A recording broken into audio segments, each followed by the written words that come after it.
The cabin looked like every other one on that ridge. Same squared logs. Same low roof weighted with snow. Same thin ribbon of smoke rising into the January sky. From the outside, there was nothing unusual, nothing worth a second glance. But that morning, a morning local accounts describe as one of the coldest that settlement had seen in years, with temperatures plunging well below zero and a wind that cut through wool like it wasn't there. A neighbor stepped inside that cabin and noticed something wrong. Not wrong. Off. The main room was cold. Not dangerous cold, but cold enough that your breath still showed. Cold enough that the fire in the hearth felt like it was fighting a losing battle. The neighbor pulled his coat tighter and looked around. Nothing unusual. Rough-hewn walls. A single window frosted at the edges. A table. A stove doing its best. Then the owner of the cabin crossed the room, bent down, and lifted a section of the plank floor. Warm air rose up like a sigh. Not a little warmth. Real warmth. The kind that hits your face when you open an oven door. The neighbor leaned over the opening and stared into the darkness below. There was a room down there. A real room, with a bed, with walls, with a ceiling made of the very floorboards he had just been standing on. He didn't understand it. No stove. No fireplace. No fire of any kind. And yet the air rising from that pit was warmer, noticeably, undeniably warmer, than anything the hearth above had managed to produce all morning. How? The neighbor asked. The cabin owner smiled, the smile of a man who had been asked that question before, and who had also been laughed at before the question was ever asked. He had spent 2 seasons building something that the rest of the settlement called unnecessary at best, dangerous at worst. "You'll suffocate down there," one man had said. "You'll wake up buried," said another. He woke up warm, 30 degrees warmer, to be precise, a figure that would stop sounding like boasting and start sounding like survival before that winter was over. What he had understood, what he had built into the ground beneath his own feet, was not a trick. It was physics, ancient, patient, and hiding in plain sight under every field and frozen plain in the northern frontier. He hadn't invented anything. He had simply paid attention to something the ground had always been trying to say. This is the story of what he built, why it worked, and why the warmest room on that ridge had no fireplace at all. If you're watching this from somewhere cold right now, from a farmhouse, a cabin, or just a house that never seems to hold heat the way it should, hit subscribe and drop a comment telling us where you're from. You might be sitting closer to this solution than you think.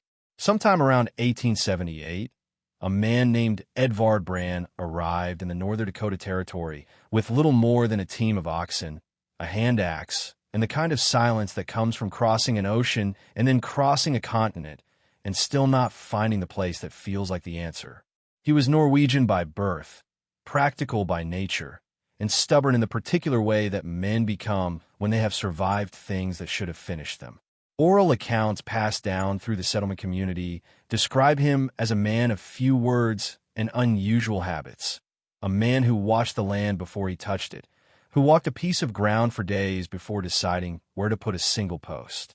The other settlers in that corner of the territory were doing what settlers did. They were building up, log walls rising 4, 5, 6 feet above the prairie, gabled roofs, windows facing south for light, chimneys running straight up through the center or along one wall, pulling heat out of the room and venting it into the sky just as fast as the firewood could produce it. It was the conventional wisdom of the era, imported from forested regions of Europe and the eastern United States, places where timber was abundant and winters, while cold, were rarely the kind of cold that turned the northern plains into something genuinely lethal. The Dakota winters were different, and Edvard Brand had already spent one of them huddled in a temporary sod shelter, burning through his entire seasons with supply by February, rationing heat the way a man rations water in a desert. He had watched the cold come through the walls like it owned the place. He had pressed his hand against the floor one night, a floor made of packed earth, covered with a single layer of rough planks, and noticed something that stopped him cold in a different way entirely. The ground beneath the planks was warmer than the air above them. Not dramatically, not enough to heat a room on its own, but noticeably, consistently, stubbornly warmer, as if the earth itself was holding on as something the sky had long since surrendered. Most men would have noted it as a curiosity and moved on. Edvard Brand spent the rest of that winter thinking about it. By the time the thaw came in late March, he had made a decision that his neighbors would spend the next 18 months mocking him for. He was not going to build his permanent cabin the way everyone else built theirs. He was going to dig. Not a root cellar at the back of the property.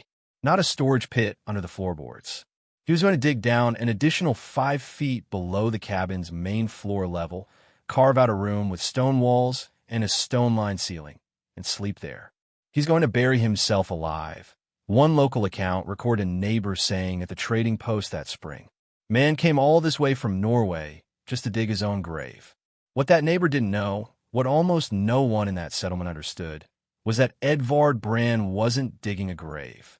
He was building the most thermally efficient sleeping space within 50 miles in any direction. He simply hadn't found the words to explain why yet. The explanation was coming. It would arrive, as most real explanations do, not through argument, but through evidence, cold, undeniable, 30 degrees of difference evidence. But first, he had to dig. And to understand why the digging mattered, you have to understand something that the ground beneath your feet has been doing quietly and without interruption since long before the first settler ever crossed the Missouri River. There is a temperature that the earth holds like a secret. It doesn't announce itself. It doesn't fluctuate with the seasons in any dramatic way. It doesn't respond to blizzards or heat waves or the brutal swings of continental climate. It simply sits there, patient and constant, at a depth that most people never think to reach, a temperature that has been described by those who study such things as the thermal memory of the planet's surface.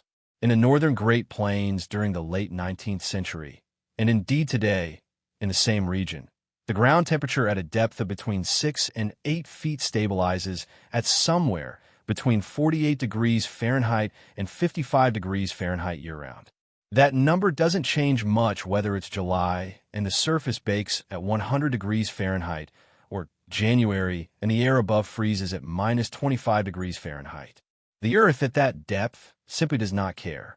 It has too much mass, too much density, too much thermal inertia, the technical term for a material's resistance to changing temperature, to be pushed around by what happens on the surface.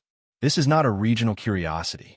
It is a property of soil and rock that holds true across most of the temperate world. The deeper you go, the more stable the temperature becomes, until you reach the geothermal gradient, the point at which the Earth's internal heat begins to push temperatures slowly upward again. But between the wild fluctuations of the surface and the deep heat of the planet's core, there's a band, roughly 5 to 10 feet down, where the temperature is almost perfectly still. Edvard Brand did not know the phrase geothermal gradient. He did not have access to soil temperature research. What he had was a winter floor, a cold hand, and the kind of observational intelligence that formal education sometimes teaches people to distrust. He understood it in practical terms. The ground was a battery, a massive, silent, slow-charging battery that absorbed heat during the warmer months and released it so gradually during the winter that the change was nearly imperceptible. And if you could put a room inside that battery, if you could surround a sleeping space with walls of stone and earth that sat within that stable temperature band, you wouldn't need a fireplace to keep from freezing. The earth itself would hold you at something approaching 50 degrees without burning a single log. Now, 50 degrees isn't warm by modern standards. You wouldn't want to spend an evening sitting still in a 50-degree room. But for sleeping, for the hours when a body is horizontal and covered with wool blankets and not moving, 50 degrees is the difference between rest and suffering. And 50 degrees underground, when the air outside was sitting at minus 20 degrees Fahrenheit or colder, represented a gap of 70 degrees or more between inside and outside. That gap is what kept people alive on the northern frontier when the wood ran out. But here is where Edvard Brand's design went beyond simple earth sheltering. He wasn't just digging a hole and calling it a room. He was building a system, a thermal circuit that used the ground's passive heat as a foundation and then added a second source on top of it. That second source was sitting directly above his head, in the form of the cabin's main living space and its iron stove. To understand how those two sources work together, you have to look at what he actually built. The room itself, the materials he chose, and the decisions that from the outside looked like the choices of a man who didn't know what he was doing. He knew exactly what he was doing. The room Edvard Brand carved out beneath his cabin was not large. Oral accounts and the dimensions suggested by surviving dugout structures from the same era place it at roughly 10 feet wide, 12 feet long, and 6.5 feet from floor to ceiling, enough to stand upright, enough to move without feeling buried, but deliberately compact. The compactness was not a concession to the difficulty of digging. It was a thermal decision. A smaller enclosed volume requires less energy to maintain at a stable temperature. Every cubic foot of air you add to a room is another cubic foot that the cold can claim when the heat source falters.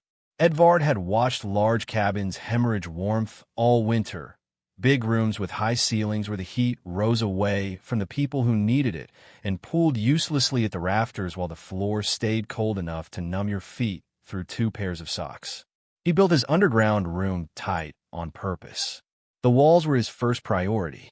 He did not use sod, which was common for surface structures in the region, but too moisture-prone and insufficiently dense for a below-grade room. Instead, he quarried flat fieldstone, the kind of dense, dark limestone common to the river cuts of the Dakota Territory, and stacked it dry in courses, fitting each piece against the next with the patience of a man who understood that the wall was not decoration. It was a heat sink. It was storage. Limestone, at roughly 120 pounds per cubic foot, carries what physicists call high volumetric heat capacity, the ability to absorb and hold large amounts of thermal energy per unit of volume. A wall built 12 inches thick, running the full perimeter of that room, represented something on the order of 3 to 4 tons of stone surrounding the sleeping space on all 4 sides. That stone was always in contact with the surrounding earth, which sat at its stable 50 degrees Fahrenheit baseline. And when any heat entered the room, from the body warmth of a sleeping person, from any small heat source, from the conductive path leading down from the cabin above, that stone captured it and held it, releasing it back slowly, hour by hour, long after any active heat source had gone cold. The floor was packed earth, smooth and tamped hard, covered with a layer of flat stones set in sand. No planks. Planks would have acted as insulation, blocking the thermal connection between the room and the earth below. Edvard wanted that connection. He wanted the ground to be part of the room's thermal mass, not separated from it. The ceiling was the most critical element, and the most unconventional. He ran heavy timber joists across the top of the stone walls, squared logs, roughly 8 by 8 inches, notched and seated, and then laid a double course of flat stone across them, followed by 6 inches of packed earth, followed by the rough plank floor of the cabin above. That ceiling assembly served 2 purposes simultaneously. It was the thermal bridge between the underground room and the living space above, a slow conductor that allowed heat from the stove upstairs to migrate downward through mass, not through open air. And it was a compression barrier, holding the weight of the cabin's floor and everything on it without transmitting cold through convection, because there was no air gap, no open channel for cold air to pour through. The entrance was a ladder, steep, almost vertical, dropping through a hatch cut into the main cabin floor near the interior wall, away from any exterior-facing surface. That placement was deliberate. The hatch was as far from the outside walls as possible, minimizing the chance that opening it would pull cold air from the edges of the cabin into the underground space below. When the hatch was closed, the room below was sealed. No drafts, no wind infiltration, no convective loop that would carry warm air out and pull cold air in. The stone walls breathe in geological time, not human time. And in the gap between what the earth offered and what the cabin above contributed, something remarkable happened. Something that would not become fully apparent until the winter of 1886 arrived and decided to test every structure on the northern plains at once. To understand how Edvard Brand's underground room actually gained heat, not just retained the Earth's ambient warmth, but accumulated it degree by degree across the weeks of a Dakota winter, you have to follow the path that heat travels when it has nowhere obvious to go. In the main cabin above, the iron stove sat roughly 4 feet from the center of the room, positioned on a stone hearth pad that extended 18 inches in each direction from its base. This was not an unusual arrangement for the period. What was unusual was what Edvard had built beneath that hearth pad. Rather than setting the stone directly on the cabin's plank subfloor and calling it finished, he had mortared the hearthstones into a continuous column of limestone that ran all the way down through the floor assembly and connected, at its base, to the ceiling of the underground room below. This column was not large, roughly 16 inches square at its base, tapering slightly as it descended through the packed earth ceiling layer. It carried no fire. It had no flue function. It was, in thermal engineering terms, a conductive mass bridge, a deliberate pathway through which the heat generated by the stove above could travel downward, slowly and continuously, into the stone ceiling of the room below. The physics behind this are straightforward, though rarely applied in frontier construction of the era. Heat moves through solid mass by conduction, the transfer of thermal energy from molecule to molecule through direct contact. The rate at which it moves depends on the thermal conductivity of the material and the temperature difference across it. Limestone conducts heat moderately well, not as efficiently as iron, but far better than wood, air, or sod. A 16-inch column of dense limestone connecting a heated surface above to a cooler stone ceiling below will transfer heat continuously, so long as the temperature difference exists to drive the flow. What this meant in practice was that every hour the stove above burned, even at a modest, fuel-conserving pace, a portion of that heat migrated downward. Not the majority, not enough to replace a stove of its own, but a consistent, reliable supplement to the Earth's baseline temperature, arriving silently through stone rather than through air. Edvard burned his firewood in the main cabin at a rate local accounts suggest was roughly a third less than his neighbors consumed for comparable interior conditions. The reason was thermodynamic efficiency stacked on top of thermodynamic efficiency. The main cabin did not need to reach 70 degrees Fahrenheit for the household to function. It only needed to reach a working temperature for daytime activity. The underground room handled the critical overnight hours on its own, sustained by its stone mass and the slow drip of conducted heat from above. By midwinter, the limestone walls of the underground room had absorbed enough total heat from the Earth's geothermal baseline, from the conductive column, from the body warmth of a sleeping person radiating outward over hundreds of consecutive nights, that they had climbed from their starting point of roughly 50 degrees Fahrenheit to somewhere between 58 degrees Fahrenheit and 63 degrees Fahrenheit. That range is based on comparisons with documented Earth-sheltered structures of the same era and region. Edvard himself left no written temperature records, but the oral accounts of those who slept in the room during the winter of 1885 describe it consistently as warmer than any room I had slept in since leaving the old country. That phrase, warmer than any room since the old country, from a Norwegian settler who had grown up with tiled masonry stoves that weighed over a ton and radiated heat for 12 hours from a single firing, is not a casual compliment. It is a precise thermal testimony, and it was about to be tested in a way that no one in the settlement had been prepared for. The winter of 1886 into 1887 is not a footnote in the history of the American frontier. It is a chapter title. Historians of the Northern Plains have called it the Great Die-Up, though that term is most often applied to the catastrophic livestock losses it produced.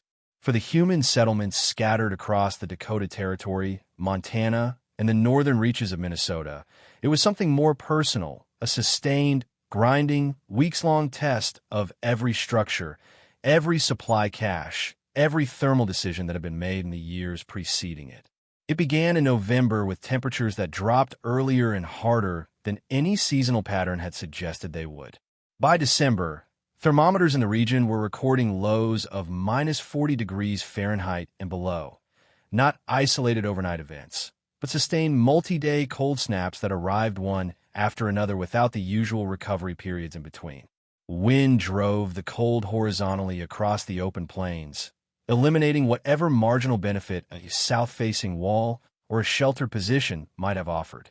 Snow accumulated and then crusted into ice, making travel for firewood dangerous and, in some cases, impossible. Local settlement records from the territory describe what happened to the conventional cabins. Firewood supplies that should have lasted until March were exhausted by late January. Families burned furniture. They burned fence posts. In the most desperate accounts, they burned the wooden floors of their own cabins, ripping up planks and feeding them into the stove while standing on the frozen earth below, try to buy another few hours of survivable temperature in a room that would not hold heat no matter how much fuel they consumed. The problem was structural. A standard frontier log cabin of the period, single-wall construction, one layer of logs chinked with whatever mud and moss was available, windows covered with oilcloth or at best single-pane glass, was essentially a container for cold air that happened to have fire in it. Every BTU the stove produced was competing against the relentless pressure of a temperature differential that, on the coldest nights of that winter, exceeded 100 degrees Fahrenheit between inside and outside. Heat poured out through the walls, through the roof, through every gap and crack and thin spot, as fast as the firewood could replace it. It was a losing race, and by February, many families were losing it. Edvard Brand did not run out of firewood. His main cabin stove burned through the winter at the same measured pace it had maintained since November. The above-ground room was cool, but functional during the day. And every night, as the temperature outside plunged and the wind pressed against the log walls, he descended through the hatch in the floor and pulled it closed above him. Account from neighbors who came to the Brand property that February. Some of them looking for help, some simply for a place to sleep that wasn't actively dangerous, described the same experience, a descent into unexpected warmth. The underground room, by mid-February of that brutal winter, was holding at approximately 57 degrees Fahrenheit to 60 degrees Fahrenheit through the coldest nights. Outside, the temperature was recorded at the nearest weather station as ranging between minus 35 degrees Fahrenheit and minus 42 degrees Fahrenheit during the same period. The differential between the underground room and the external air was, on the worst nights, close to 100 degrees Fahrenheit, achieved with no active heat source in the room itself, no fire, no stove, nothing burning. 30 degrees warmer than the cabin above it. 95 degrees warmer than the open air outside. It was not magic. It was mass, geometry, and the quiet, patient physics of the earth. But to the men and women who had been burning their furniture to survive the same storm, it felt like something close to a miracle, and it permanently changed the way several families in that settlement thought about what a house was supposed to do. The mockery had been consistent and, by the standards of frontier social life, fairly good-natured. Edvard Brand's neighbors were not cruel people. They were practical people operating on the accumulated wisdom of a building tradition that had served reasonably well in forested regions with milder winters, and they saw little reason to deviate from it. When a quiet Norwegian immigrant started digging a room under his cabin floor in the spring of 1879, they did what communities generally do with outliers. They watched, they shook their heads, and they made remarks. That man is building himself a root cellar and calling it a bedroom. One account from the settlement's informal records notes, recorded, ironically, by the same man who would spend 2 nights in that room during February 1887, describing it afterward as the only time that winter he had slept without waking up to check whether the fire had gone out. There were genuine concerns mixed in with the skepticism, and fairness requires acknowledging them. Below-grade rooms in the frontier era carried real risks that the settlers were right to take seriously. Poor ventilation could allow carbon dioxide to accumulate, particularly in a tightly sealed space. Ground moisture could migrate through earthen walls and floors, making a damp room that was thermally stable but physically miserable. And the psychological weight of sleeping below ground, enclosed, in darkness, with the weight of the earth above, was not nothing. Several accounts mention that visiting neighbors who marveled at the warmth of the room also noted they would not want to sleep there themselves, at least not until desperation made the calculation simpler. Edvar had addressed the ventilation problem with a solution that, like the room itself, was nearly invisible from the outside. He had run a 4-inch clay pipe, hand-thrown and kiln-fired at a settlement pottery north of his property, diagonally through the east wall of the underground room, angling upward through the surrounding earth and exiting at grade level behind a protective stone cap on the exterior of the cabin foundation. The pipe was too narrow to admit meaningful cold air intrusion under normal pressure, but wide enough to allow slow, passive air exchange over the course of a night, enough to prevent dangerous CO2 accumulation without creating a convective draft that would bleed heat from the room. It was, in the vocabulary of modern building science, a passive ventilation stack, a concept that would not be formally systematized in construction codes for another century. Edvard arrived at it through the same method he had used for everything else: observation, necessity, and a willingness to solve the actual problem rather than assume the conventional answer was adequate. The moisture issue he addressed through the stone floor and wall construction itself, by using dry-stacked limestone with no mortar on the lower courses, allowing the wall to breathe slightly at the base while remaining thermally massive throughout. He created a slow path for ground moisture to migrate laterally into the soil rather than accumulating in the room. The compacted sand bed beneath the stone floor tiles served the same function, providing a capillary break between the damp subsoil and the living surface above it. By the spring of 1887, 3 of his nearest neighbors had begun digging. They were not duplicating his design exactly. The specifics varied based on available stone, soil type, and individual skill, but the principle had been proven in the only laboratory that mattered on the northern frontier, a winter that did not forgive structural mistakes. The man who had been quietly building something unusual for 8 years was suddenly the person people came to with questions about depth, wall thickness, ceiling construction, and ventilation. He answered every question. He was not, by any account, a man who said, "I told you so." He simply showed them where to dig. There is a detail about human sleep that frontier builders never discussed in thermal terms, because the vocabulary for it didn't exist yet, but that Edvard Brand's underground room satisfied with almost clinical precision. The human body, during deep sleep, does not want to be warm in the way that the word warm is commonly understood. It wants to be cool, not cold. Not the kind of cold that triggers the stress response and keeps the nervous system alert, but genuinely, measurably cool. Sleep researchers studying thermoregulation in the 20th century would eventually establish that the ideal ambient temperature for restorative sleep sits between 60 degrees Fahrenheit and 67 degrees Fahrenheit for most adults. Below 55 degrees Fahrenheit, the body begins diverting metabolic energy to maintaining core temperature, and sleep quality degrades. Above 70 degrees Fahrenheit, the body struggles to complete the natural drop in core temperature that triggers and sustains deep sleep stages, and rest becomes fragmented and shallow. Edvard's underground room, through the combined action of geothermal baseline heat, conductive input from above, and the body warmth of its occupant, maintained a temperature that ranged, across the documented accounts of those who slept there, between 57 degrees Fahrenheit and 63 degrees Fahrenheit on the coldest winter nights. That range sits almost exactly in the center of the optimal sleep temperature band that researchers would not formally identify for another 80 years. He had not designed it for sleep science. He had designed it for survival.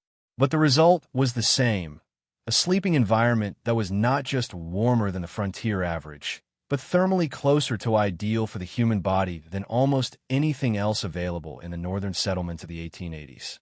Consider what the alternative looked like. In a conventional frontier cabin during the same period, the nightly thermal experience followed a predictable and exhausting arc.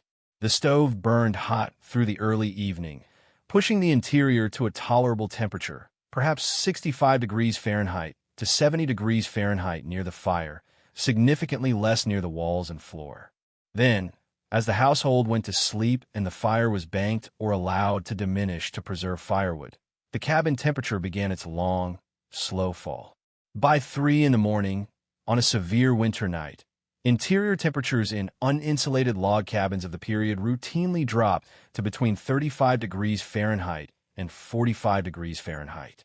Accounts describe sleepers waking multiple times to add fuel, wearing every piece of clothing they owned to bed, and rising in the morning to find water frozen solid in buckets less than 10 feet from the stove. The underground room did not do this. It did not spike in the evening and collapse overnight. It held.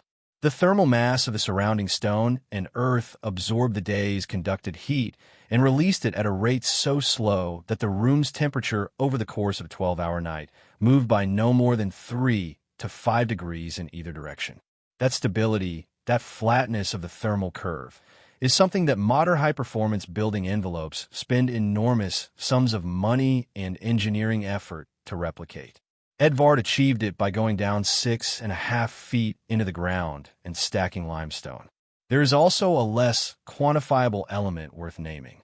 Several accounts from individuals who slept in the underground room during the hard winters of the mid-1880s describe a quality of silence unlike anything in the cabins above. The wind, which was a constant and psychologically wearing presence in the above-grade structures, pressing against the walls, finding the gaps, filling the night with sound, was simply absent below ground. The earth absorbed it. The stone blocked it. The room was still in a way that the plane's surface almost never permitted. Sleep, under those conditions, was not merely warmer. It was deeper. And in the mathematics of frontier survival, where physical resilience was a daily operational requirement and rest was the currency that bought it, that difference was not a luxury. It was an edge. To understand what made Edvard Brand's approach exceptional, it helps to look clearly at what made everyone else's approach ordinary, and why ordinary, on the northern frontier, had a way of becoming dangerous.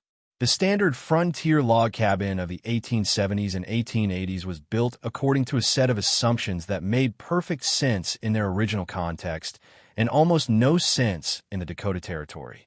The tradition had traveled west from the forested regions of New England, Pennsylvania, and the upper Midwest, and before that from Scandinavia and Central Europe. Places where winters were cold but not continental, where firewood was abundant, where the building season was longer, and where a single-wall log structure with a central chimney had served generations adequately. The core thermal flaw of these structures was not any single element, but the cumulative effect of several interacting problems. The first was wall construction. A standard single-log wall, chinked with a mix of mud, moss, and animal hair, provided an effective insulation value that modern building scientists estimate at roughly R1 to R2 per inch of log thickness. For a 10-inch log, that yields an R value of somewhere between R10 and R20, adequate for a New England winter, insufficient for sustained exposure to minus 40 degrees Fahrenheit wind-driven cold. Every gap in the chinking dried, cracked, and shrank every single season, became a point of air infiltration, and air infiltration is the fastest possible mechanism for heat loss in any enclosed structure. The frontier settlers re-chunked their walls every fall, but the Dakota winters were long enough and cold enough that the chinking rarely held through February intact. The second problem was chimney placement and design. The conventional central chimney, built to draw smoke efficiently and keep the flue warm enough to prevent backdraft, was from a thermal standpoint a monument to waste. A well-functioning chimney in a frontier cabin of the period moved between 200 and 400 cubic feet of air per hour up and out of the structure. Every cubic foot of warm interior air that left through the chimney was replaced by a cubic foot of cold exterior air infiltrating through the walls and floor. The faster the fire burned to compensate for the cold, the faster the chimney evacuated the heat the fire was producing. It was a system that worked against itself. And in the severest cold, the pace of that cycle became impossible to sustain with a finite firewood supply. The third problem was geometry. The tall, rectangular interior volume of a standard frontier cabin, ceiling heights of 7 to 8 feet, open floor plans designed for family activity, created ideal conditions for thermal stratification. Heat rises.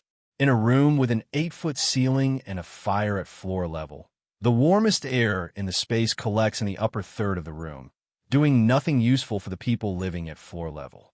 Estimates based on physical modeling of similar structures suggest that the temperature differential between floor level and ceiling level in a cold-stress frontier cabin could reach 15 to 20 degrees, meaning the household burning firewood hard enough to keep the ceiling at 65 degrees Fahrenheit was living at floor level in a space closer to 45 degrees Fahrenheit. Edvard's underground room eliminated every one of these problems simultaneously, not through superior materials or advanced technology, but through geometry and position. Its walls were not logs. They were 3 to 4 tons of dense limestone in continuous contact with stable earth. Its ceiling was not open air. It was a conductive mass bridge to a heat source above. Its volume was small enough that body heat alone contributed meaningfully to its thermal equilibrium. And it had no chimney because it needed no fire. It was not a better version of the conventional frontier cabin.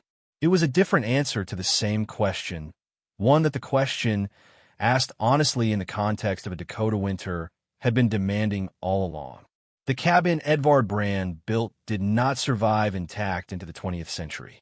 The above-ground structure, its log walls, its plank floor, its iron stove, went the way of most frontier timber construction, dismantled for reuse, absorbed by the landscape, erased by the particular indifference that the northern plains show toward the things people leave behind.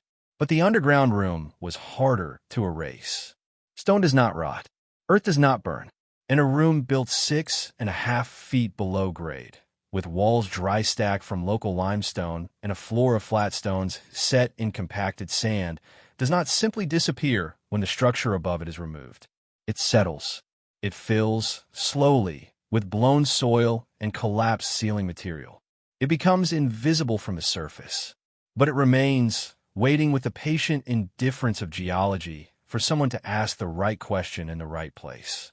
Regional archaeological surveys conducted across the former settlement areas of the Dakota Territory during the latter half of the 20th century have documented dozens of below-grade domestic spaces associated with homestead-era structures, rooms, storage chambers, and sleeping quarters that predate the formal root cellar traditions more commonly associated with the period.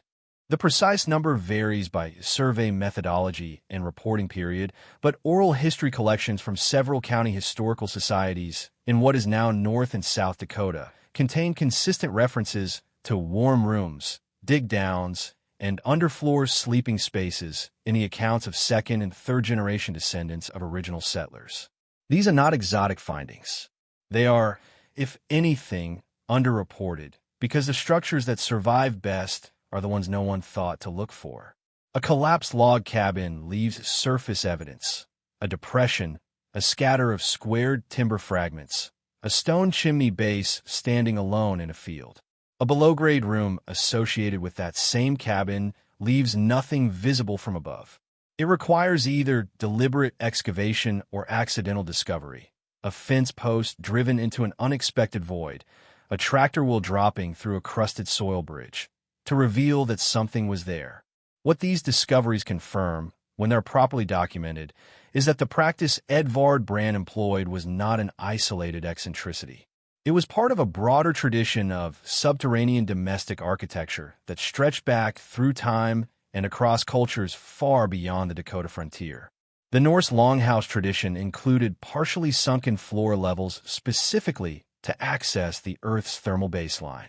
Indigenous earth lodge construction on the Great Plains, developed over centuries by peoples including the Mandan, Hidatsa, and Arikara, placed living floors 18 inches to 3 feet below grade and used massive earth-covered roofs as thermal mass, producing interior winter temperatures that European observers in the early 19th century consistently noted with surprise and admiration. The Sadai, the dugout, the Barabara of the Aleutian Islands. Each of these vernacular forms had, through different cultural paths and different material vocabularies, arrived at the same fundamental insight. The earth is not the enemy of warmth. Used correctly, it is its most reliable source.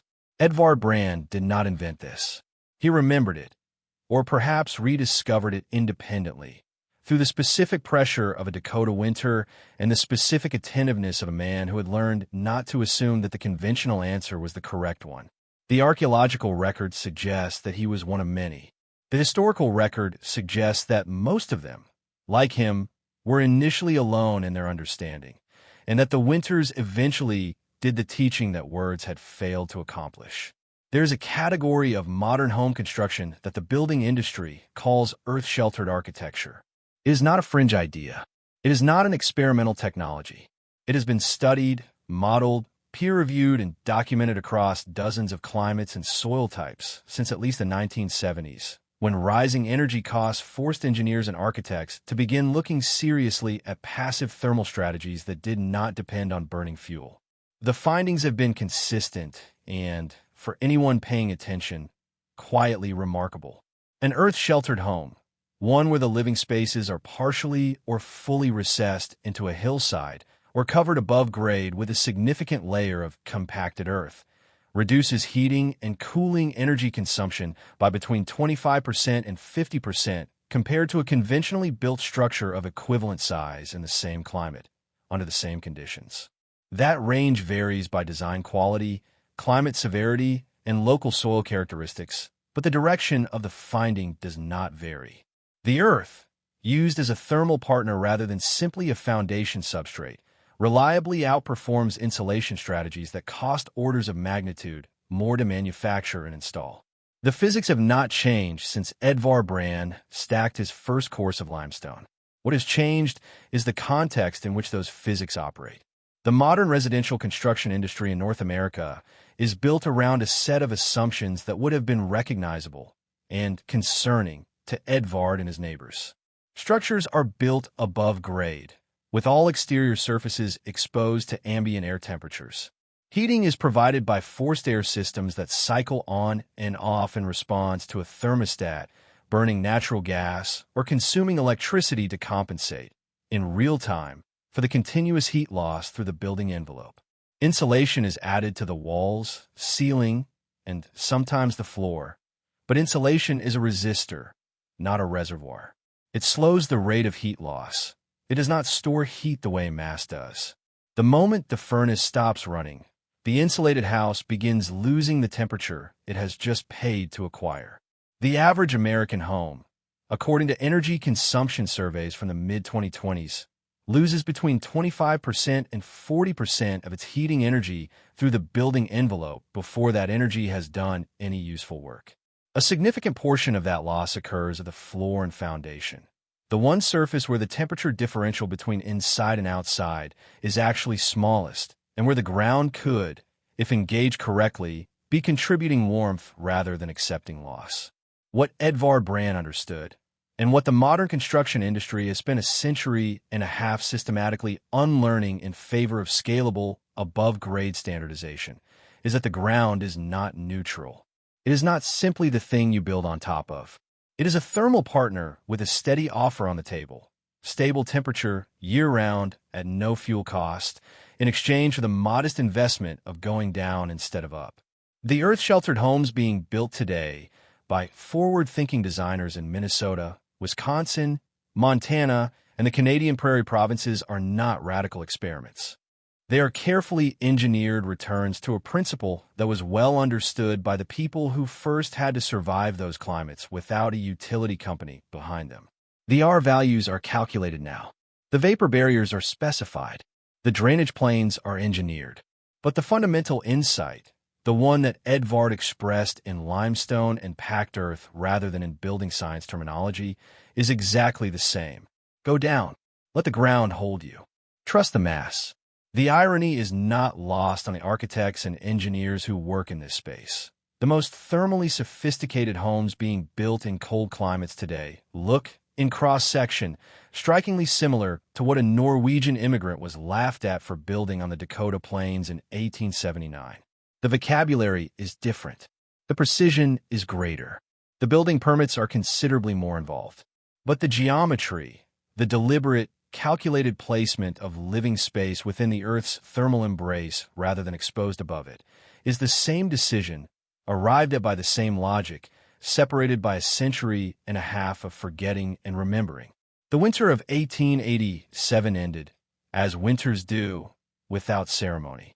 The temperature climbed. The snow pulled back from the fields and stages, reluctantly, leaving behind the evidence of what it had done, livestock that had not survived, structures that had not held, families that had spent months at the edge of what their fuel supplies and their bodies could sustain. Edvard Brand emerged from that winter with his firewood stacks still partially intact, his household fed, and his underground room exactly as he had left it when the thaw made it unnecessary. Stone walls intact, floor dry, the conductive column between stove and sleeping chamber still solid and unshifted by the freeze-thaw cycles that had cracked the chinking on every above-grade cabin in the settlement. He did not write about it. He did not give lectures. Oral accounts suggest he spent the spring of 1887 helping 3 of his neighbors begin their own excavations, answering questions about stone selection and drainage and the angle of the ventilation pipe with the same economy of language he applied to everything. He was not, by any surviving description, a man who needed to be right. He was a man who needed to be warm, and having solved that problem for himself, he was willing to help others solve it too. What he had built was not complicated. That is perhaps the most important thing to understand about it, and the most quietly damning thing to consider in relation to how we build now.